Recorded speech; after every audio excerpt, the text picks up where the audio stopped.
Keep going. Start.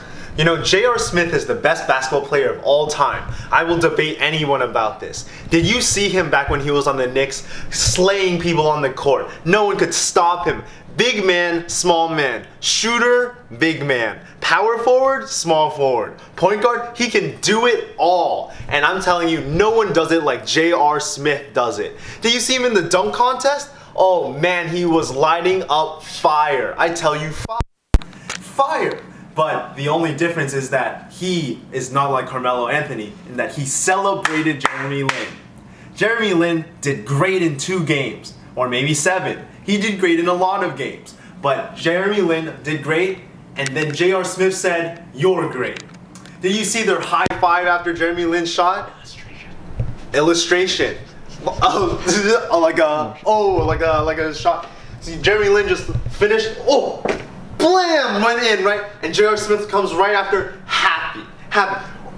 So happy. Oh!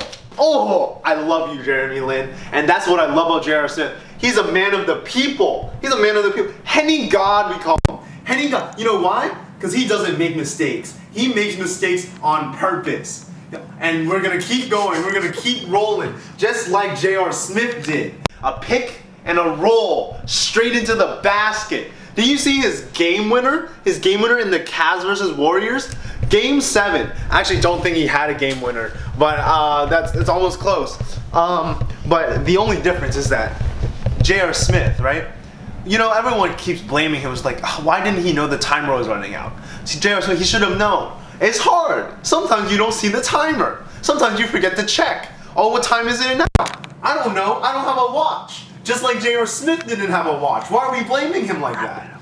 Oh, but I think it's fine because I feel like I've made my point. And I think that we can end on a high note knowing that J.R. Smith is the best basketball player of all time.